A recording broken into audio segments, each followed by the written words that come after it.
Gold trusted gold buyers మీరు తాకట్టు పెట్టిన బంగారాన్ని విడిపించి ఈ రోజు ఉన్న మార్కెట్ ధరకు కొనబడను. నమస్కారం, వెల్కమ్ టు ఐ డ్రీమ్. ధర్మ మార్గం విత్ విజిత కార్యక్రమానికి స్వాగతం. ప్రస్తుతం మనతో పాటు ఉన్నారు ప్రముఖులు ఆధ్యాత్మికవేత్త బ్రహ్మశ్రీ రాధాకృష్ణ శర్మ గారు. ఇప్పుడు వారితో మాట్లాడి మరిన్ని విషయాలు తెలుసుకుందాం.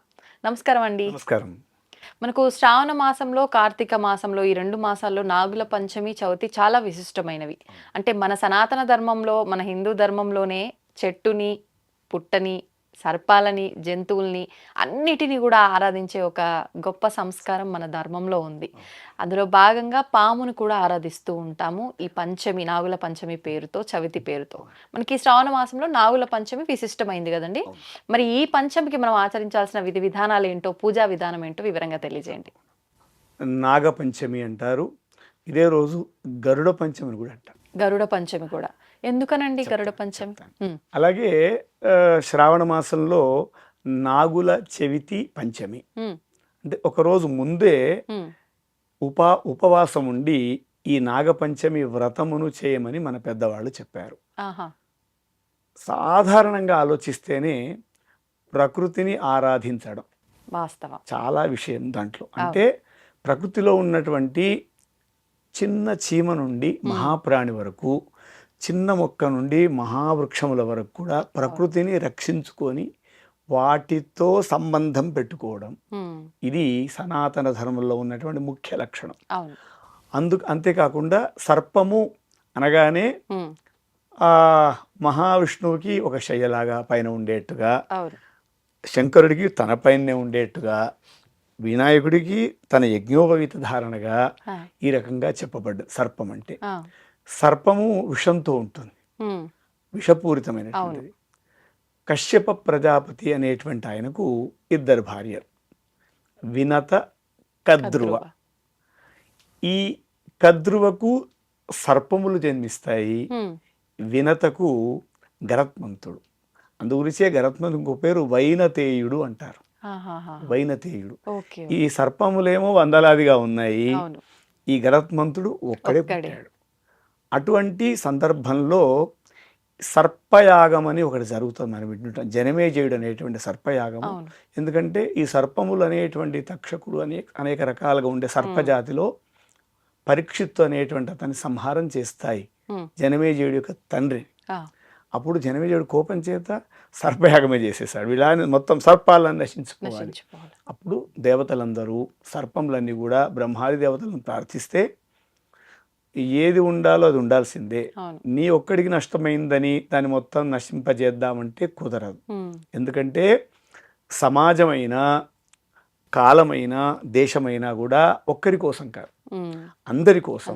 కనుక దానికి ప్రత్యామ్నాయం ఏం చేద్దాం ఆలోచించాలన్నప్పుడు అప్పుడు రక్షించినటువంటి రోజు, బ్రహ్మదేవుడు రక్షించినటువంటి సర్పములను రక్షించినటువంటి రోజు పంచమి, శ్రావణ పంచమి. కనుక ఈ పంచమి రోజు చేస్తాం. అలా కార్తీక మాసంలో కూడా చేస్తాం.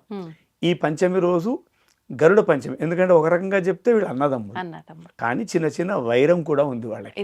ఎందుకంటే సవతులు కదా వాళ్ళిద్దరు, కొంచెం ఉంటుంది. నా కొడుకు గొప్ప, నీ కొడుకు గొప్ప అనే భావంతో వాళ్ళకు ఒక చిన్న వైరము సంబంధించినటువంటి కథలు కూడా ఉన్నాయి. ఆ సందర్భంలోనే ఈరోజు ఇద్దరికి కూడా ఉంది. కానీ ముఖ్యంగా మన దగ్గర గరుడ పంచవ్రతం కూడా చేసేవాళ్ళు ఉన్నారు, కానీ నాగపంచమి ఎక్కువగా విశేషంగా చేస్తాం. ఈ నాగపంచమి ద్వారా పితృదోషాలు పోతాయి. సర్పాన్ని మనం చేస్తే దీన్ని సుబ్రహ్మణ్య స్వామిగా చెప్తాం. మన జాతకంలో కూడా సర్పదోషాలు ఉన్నాయి, మీకు నాగదోషాలు ఉన్నాయి, నాగ ప్రతిష్ఠ చేసుకోండి, నాగదేవతకు పూజించండి.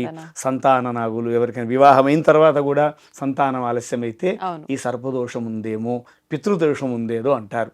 ఆ సందర్భంగా ఈ సర్పములు అనేటువంటివి కూడా మన జాతకంలో ఒక భాగంగా చెప్పబడ్డాయి. దాన్ని కాల సర్పదోషం అని, రాహుకేతులకు సంబంధించినటువంటి అనేక రకాలుగా చెప్పారు. కనుక ఈ శ్రావణ మాసంలో ఎవరైతే ఈ నాగపంచమి రోజు వ్రతాన్ని ఆచరిస్తారో వాళ్ళందరికీ కూడా శుభము జరుగుతుంది, ఆరోగ్యం బాగుంటుంది, రక్షణగా ఉంటుంది. మామూలుగా ఒక కంకణం కట్టుకుంటాం. మామూలుగా ఈ కంకణం పైన కూడా సర్పదేవతని ఆవాహన చేస్తాం ఆ రోజున, ప్రతిసారి దాదాపుగా.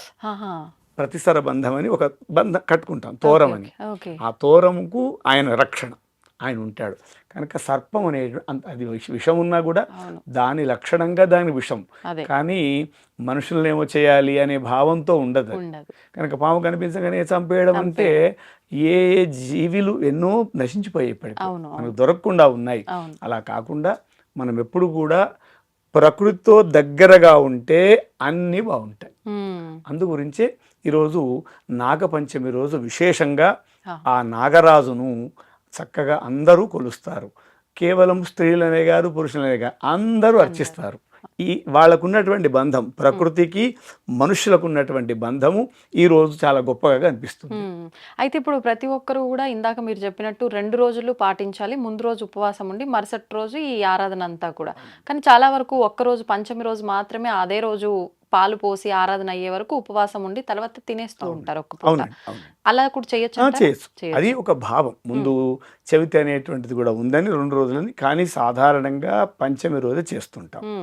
ఈ రోజు విశేషంగా ఆ సర్పదేవతలకి పచ్చి నువ్వులతో ముద్ద చేసి నైవేద్యం, అలాగే బియ్యాన్ని నానబెట్టి, ఆ నానబెట్టినటువంటి బియ్యాన్ని ముద్దలుగా పంచదార కానీ బెల్లం కానీ వేసి అవి నివేదన చేసి పచ్చివే ఉడికించకుండా చేయడం ద్వారా ఈ కాలమునకు ఆషాఢ మాసము ఇదంతా కూడా గ్రీష్మం వెళ్ళి వర్షంలోకి వస్తాం.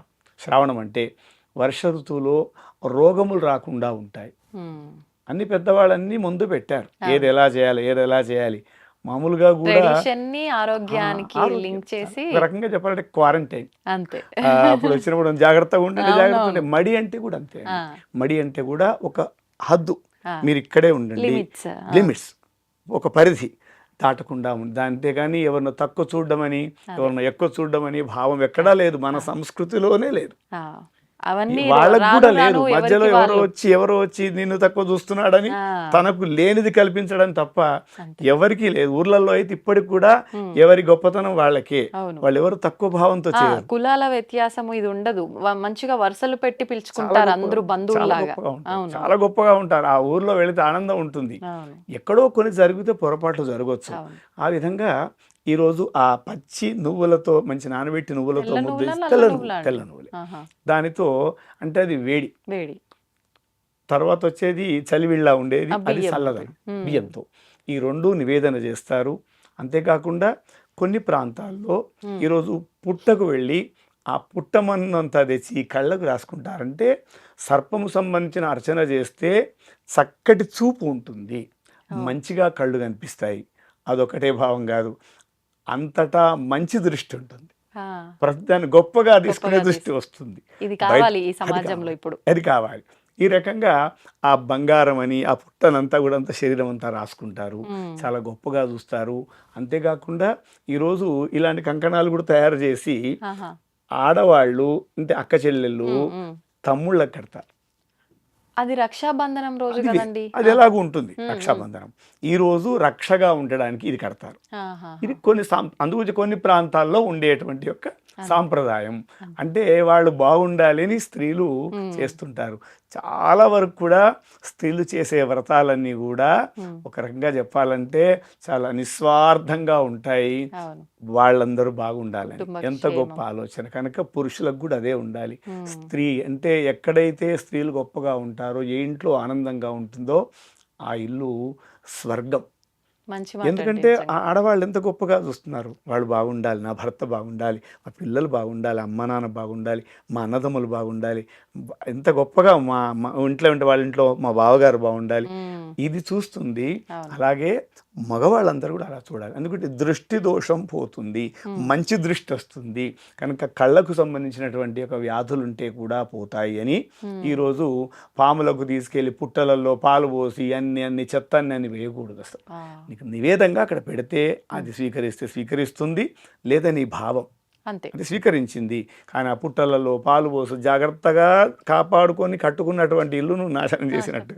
కనుక దాన్ని కొంతవరకు ఎక్కడో దగ్గర ఆపాలి. ఎందుకంటే ఒకరు చేస్తే నేను చేస్తాను మొత్తం పుట్ట లేకుండా అయిపోతుంది. అక్కడ పాలు పోసి ఎన్ని తాగుతుంది ఆ పాలవి? పాలల్లో మళ్ళీ ఇబ్బందులే. ఏ పాలవి? ఆవు చక్కగా తెచ్చిపిండిన పాలు కావాలి. దాన్ని జాగ్రత్తగా చేస్తూ భావం గొప్పగా ఉండాలి. నువ్వు చేసే పని ఎలా ఉన్నా నీకు భావం ఎప్పుడైతే వస్తుందో పనిలో మనకు మంచి మార్పు వస్తుంది. అంతే. కనుక ఈరోజు సర్పదేవతను పూజించడము, పాములకు పూజించడము చాలా గొప్పగా చెప్పబడ్డది నాగపంచమి రోజు. నాగపంచమి. కొన్ని రకాల ఆహార పదార్థాలు తినటానికి ఈ రోజున నిషేధము అని అంటూ ఉంటారు కదండి, అవేంటి? మామూలుగా ప్రత్యేకించి చెప్పలే, ఈరోజు ప్రత్యేకించి ఇది తినమని చెప్పారు. ఓకే. మామూలుగా ఏంటంటే ఏ వ్రతం చేసినా కూడా శాకాహారంగా చెప్పారు, ఉమ్, ఉమ్. ఇది ప్రతి వ్రతానికి. ప్రతివ్రత. అంతేగాని మిగతా తినొద్దనే భావం లేదు. ఈరోజు ప్రత్యేకంగా తినమనేటువంటి పదార్థం ఇవి. ఓకే. నువ్వుల సంబంధించినటువంటి ముద్దలు, బియ్యం పిండి. పిండితో చేసినటువంటి పచ్చిగా ఉన్నవి, ఉమ్. అది పెట్టడం ద్వారా వాళ్ళకి ఆరోగ్యం బాగుంటుందని చిన్నప్పటి నుంచి కూడా చూస్తున్నాం. అప్పుడు తెలియదు. అంటే మామూలుగా అరిసెలు బూరెల కోసం ఏదైతే బియ్యం నానబెట్టి చేస్తారో అదే. అలాగే కానీ అది పచ్చిగానే, వేయించకుండా నూనెలో వేసకుండా చేయడం చెప్పారు. ధన్యవాదాలండి, చాలా చక్కగా వివరించారు. నమస్తే. నమస్కారం.